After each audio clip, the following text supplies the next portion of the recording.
భక్తులందరికీ నమస్కారం. AR studios viewers కి స్వాగతం, సుస్వాగతం. ఇప్పుడు మీకు మన దక్షిణ భారతదేశంలో అలాగే మన తెలుగు రాష్ట్రాల్లో ప్రసిద్ధమైన ప్రముఖ వైష్ణవ దేవాలయాల్లో ఒకటైన అప్పనపల్లి శ్రీ వెంకటేశ్వర స్వామి వారి ఆలయాన్ని మీకు ఇప్పుడు చూపించబోతున్నానండి. ఈ పుణ్యక్షేత్రాన్ని చూపించడమే కాకుండా ఇక్కడ జరిగే పూజలు, ప్రత్యేక పూజలు, ఆలయ చరిత్ర, అలాగే టైమింగ్స్, దగ్గరలో చూడవలసిన ప్రదేశాలు, అలాగే రేట్లు, అడ్రస్, ట్రాన్స్పోర్ట్, రూమ్స్ వివరాలు, అలాగే రూట్ గైడ్ గురించి మొత్తం ఇలా అన్ని వివరాలు మీకు నేను ఈ వీడియోలో షేర్ చేస్తానండి. ముందుగా ఇప్పటి వరకు నా ఛానల్ని ఎవరైనా సబ్స్క్రైబ్ చేసుకొని వారుంటే ముందుగా నా ఛానల్ని సబ్స్క్రైబ్ చేసుకోండి. లైక్, కమెంట్ మాత్రం మర్చిపోవద్దు. ఇంకా ఆలయ వివరాలు ఏంటో చూద్దాం రండి. ఈ ఆలయం కాకినాడకు 70 కిలోమీటర్ల దూరంలో, అలాగే రాజమండ్రికి 85 కిలోమీటర్ల దూరంలో, అమలాపురానికి 35 కిలోమీటర్ల దూరంలో ఉందండి. ఈ ఆలయానికి ట్రైన్ ద్వారా చేరుకోవాలంటే పాలకొల్లు వరకు ట్రైన్స్ ఉన్నాయండి. అక్కడి నుంచి బస్సు లేక ఆటో ద్వారా మీరు ఈ ఆలయాన్ని చేరుకోవచ్చు. ఫ్లైట్లో వచ్చే వాళ్ళకి మాత్రం రాజమండ్రిలో ఎయిర్పోర్ట్ ఉందండి. రాజమండ్రి నుంచి మీకు ఈ ఆలయానికి 85 కిలోమీటర్ల దూరం ఉంటుందండి. ఈ ఆలయం తూర్పుగోదావరి జిల్లా మామిడికుదురు మండలంలోని ఈ అప్పనపల్లి గ్రామం వైనతేయ నది ఒడ్డున ఉందండి.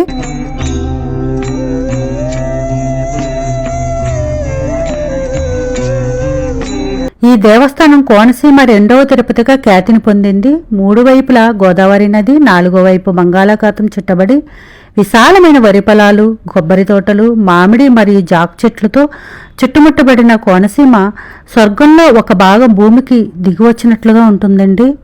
లోక శ్రేయస్సు కోసం తపస్సు చేసిన అప్పన్న అనే ఋషి పేరు మీదుగా అప్పనపల్లి గ్రామం అని ఈ గ్రామానికి పేరు వచ్చిందండి. ఇంకా ఇక్కడ స్వామివారిని అప్పనపల్లి బాలాజీ అని పిలుస్తారు. ఈ ప్రదేశం వేదాలలో బాగా చదువుకున్న బ్రాహ్మణులకు ప్రసిద్ధి.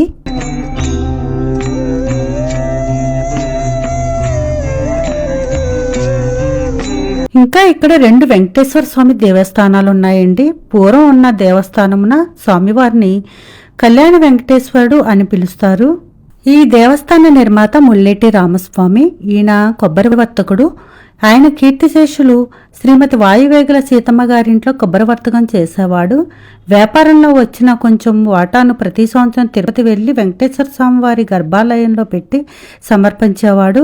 కానీ ఒక సంవత్సరం మాత్రం తన వాటాను తిరుపతిలో వెంకటేశ్వర స్వామి దగ్గర పెట్టడానికి అక్కడ వారు నిరాకరించారంటండి. అప్పుడు రామస్వామి నిరాశ చెందుతుండగా ఒకరోజు రాత్రి కలలో బాలుడు రూపంలో వెంకటేశ్వర స్వామి దర్శనమిచ్చి నేను నీ దగ్గరికి అప్పనపల్లి వస్తానని అభయమిచ్చాడంటండి. కలలో బాలుడు రూపంలో దర్శనమిచ్చాడు కాబట్టి అప్పటి నుంచి ఈ క్షేత్రానికి బాలబాలాజీ తిరుపతి అని కూడా పేరు వచ్చింది. ఒకనాడు అకస్మాత్తుగా కొబ్బరి రాశిలో ఒక కొబ్బరికాయలో శ్రీదేవి, భూదేవి సమేత వెంకటేశ్వర స్వామి 3 విగ్రహాలు కనిపించాయంటండి. వెంటనే ఆ విగ్రహాలను ప్రతిష్ఠించి స్వామివారిని ఆరాధించేవారంట. అది దినదిన ప్రవర్తమానమే పెద్ద పవిత్ర క్షేత్రం అయిపోయిందండి. తరువాత భక్తుల రద్దీ ఎక్కువ అవడంతో ఇంకో నూతన ఆలయాన్ని నిర్మించడం జరిగింది.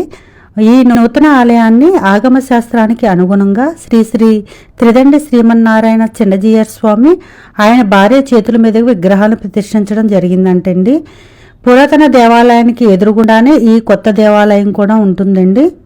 పురాతన దేవాలయంలోనే అప్పనముని తపస్సు చేసేవాడంటండి. ఈ పురాతన దేవాలయంలోనే ఇప్పుడు ఇంకా కళ్యాణకట్ట ఉందండి.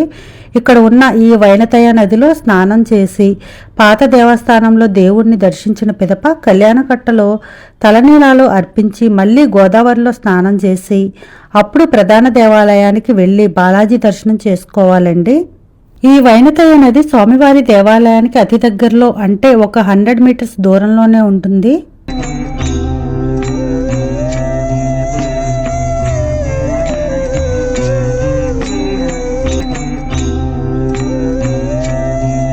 ఇంకా మొట్టమొదటి అన్నప్రసాదం ఇక్కడనే జరిగిందంటండి. ఇక్కడ మొదలైన తర్వాతనే తిరుపతి ఇంకా వేరే దేవాలయాల్లో మొదలు పెట్టారంటండి అన్నప్రసాదం పెట్టడం.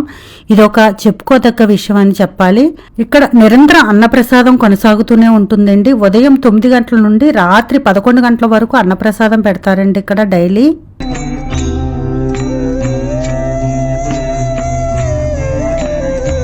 ఇక్కడ ధ్వజస్తంభానికి కూడా ఒక చరిత్ర ఉందండి. ఈ ఆలయ నిర్మాణకర్త మొల్లేటి రామస్వామి కొందరు గ్రామ ప్రముఖులు ధ్వజస్తంభం కోసం నాణ్యమైన కొట్టబడిన చెట్టును కొనడానికి వెళ్ళినప్పుడు ధర విషయంలో తేడా వచ్చి కొనకుండా వెనక్కు తిరిగి రావడం జరిగిందంటండి. తర్వాత కొన్ని రోజులకి గోదావరి నదికి వరదలు వచ్చాయంట. విచిత్రంగా ధ్వజస్తంభం కోసం బేరబడిన అదే చెట్టు అప్పనపల్లి తీరానికి చేరి ఉందంటండి.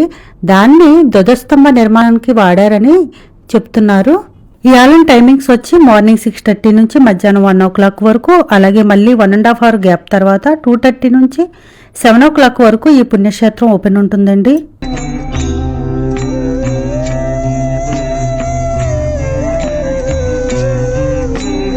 ఇప్పుడు ఒకసారి పూజలు అలాగే ప్రత్యేక పూజలు వాటి రేట్లు వివరాలు తెలుసుకుందామండి.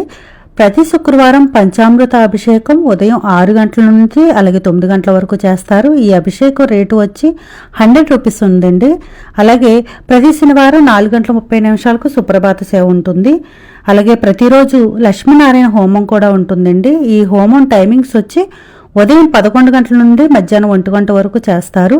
ఈ హోమం చేయించుకోవాలనుకునేవారు ఉదయం 10:30 కల్లా ఆలయంలో ఉండవలసి ఉంటుందండి. అలాగే బ్రహ్మోత్సవాలు మాత్రం జ్యేష్ఠ శుద్ధ దశమి నుంచి బ్రహ్మోత్సవాలను ఘనంగా జరుపుతారండి.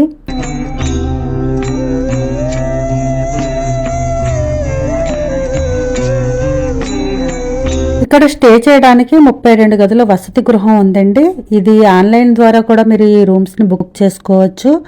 ఈ రూమ్స్ రేట్లు వచ్చి సింగిల్ రూమ్ అయితే 300 రూపీస్ ఉందండి. అలాగే డబుల్ రూమ్ అయితే 500 రూపీస్, అలాగే ఏసీ రూమ్ అయితే 900 రూపీస్ వరకు ఉందండి. ఆన్లైన్ బుకింగ్ వెబ్సైటు డీటెయిల్స్ అన్నీ కూడా నేను ఈ వీడియో డిస్క్రిప్షన్లో ఇస్తానండి. సో ఒకసారి చెక్ చేసుకోండి.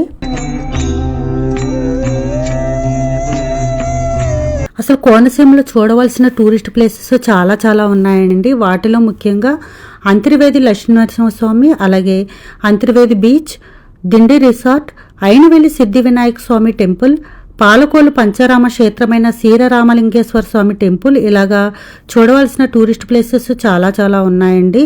సో మీరు ఈ క్షేత్రానికి వెళ్ళినప్పుడు వీటన్నిటిని కూడా కవర్ చేసుకోవచ్చండి.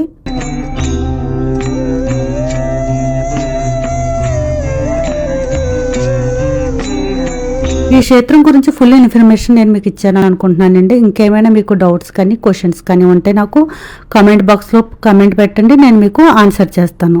అలాగే ఈ temple address, location, contact number అన్నీ కూడా నేను ఈ వీడియో డిస్క్రిప్షన్లో షేర్ చేస్తానండి. సో ఒకసారి చెక్ చేసుకోండి. మీకు కనుక ఈ వీడియో కనుక నచ్చినట్లయితే ఒక లైక్, ఒక కమెంట్ ఇవ్వండి. అలాగే ఇలాంటి మంచి ఇన్ఫర్మేషన్ వీడియోస్ కోసం నా ఛానల్ని అయితే సబ్స్క్రైబ్ చేసుకోండి. Thank you.